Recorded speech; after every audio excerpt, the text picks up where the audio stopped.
কথা বলছে ওটাই ভাইরাল, মানে বললেই ভাইরাল। সুর করে ছাড়ছি ওটাও ভাইরাল, এমনি একটা একটা কথা বলে ছাড়ছি ওটাও ভাইরাল। মানে বললেই এই যে সব নকল করতে শুরু করছে, তহমন ছেড়ে তলে বাতা শুরু,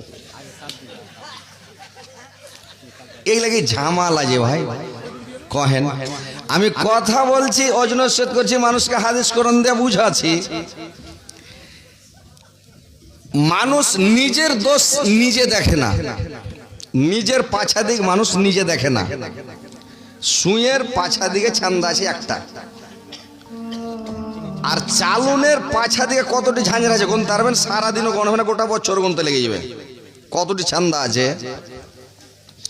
তো চালুন সুঁইকে কহেছে যে হাজি ভাই তোমার পাছা কেন ছান্দা? তখন সুইটা আফসোস করে কহেছে, হ্যাঁ রে ভাই, হার পাছা দিকে তুই একটাই ছান্দা, তাও তোর চোখে পড়ে গেল, আর তোর পাছা দিকে যে ঝাঁঝরা হয়ে আছে, ফোকা ফোকা আছে, তো তোর হুঁশ নাই। তো চালু লক করে থেকে তো মানুষ নিজের দোষ দেখে না। পৃথিবীর মানুষের এটা অভ্যাস, মানুষের নিজের একটা বৈশিষ্ট্য, নিজের পাপকে পাপ মনে করে না, পরের পাপ ঢুঁড়ে বেড়েছে, কুণ্ঠে আছে গাঁড়া গুঁড়া ঢুঁড়ে বেড়েছে নাকি, এটা মানুষের একটা অভ্যাস। পরের পাপ ঢুঁড়ে বেড়াইয়েন না, পরের পাপকে উসকে চেঁড়া খাড়ো করিয়েন না, নিজের পাপ নিজে দেখেন যে আমার পাছা দিকে কতটা ফোকা আছে, আমি কি করেছি, আমার নেকি মাইনাস হয়েছে না জমা হয়েছে। মানুষ নিজেরটা দেখে না, পরের পাপ, পরের পাপটাকে মনে ভাবছে বিশাল অহুদ পাহাড়, আর নিজের যেটা পাপ ও মনে ভাবছে যেরকম লাখে মাছি বসে, ওটা মাছির সমান মনে করছে।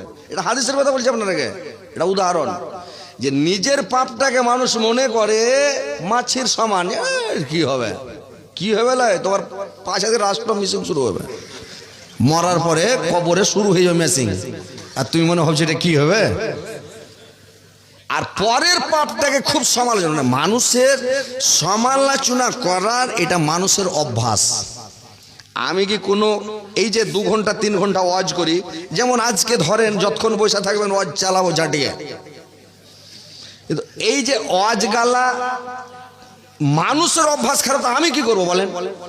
এই যে হাদিস কোরআনের ওয়াজ গালা ছাড়বে, দেখবে না ওরা রাগের চোটে খারাপ কথা বলে যায় মুখ দিয়ে। ওই লেগে একবার ওই মোকার বাটা কহেছিল, একটা লোককে রাগের চোটে কহেছিল, বুঝতে পেরেছিলেন। 2 ঘন্টা 3 ঘন্টা ওয়াজ করবা, ওয়াজ গেলাম ছাড়েন, ইউটিউবে ফেসবুকে ছাড়েন, ওটা দেখবে না। এই যে হাসির কথা, মজাকের কথা, একটু চুটি 2-3 ঘন্টা বক্তব্য দিলে মানুষকে একটু মন ফিরি যদি না করবেন তো বসে থাকবে।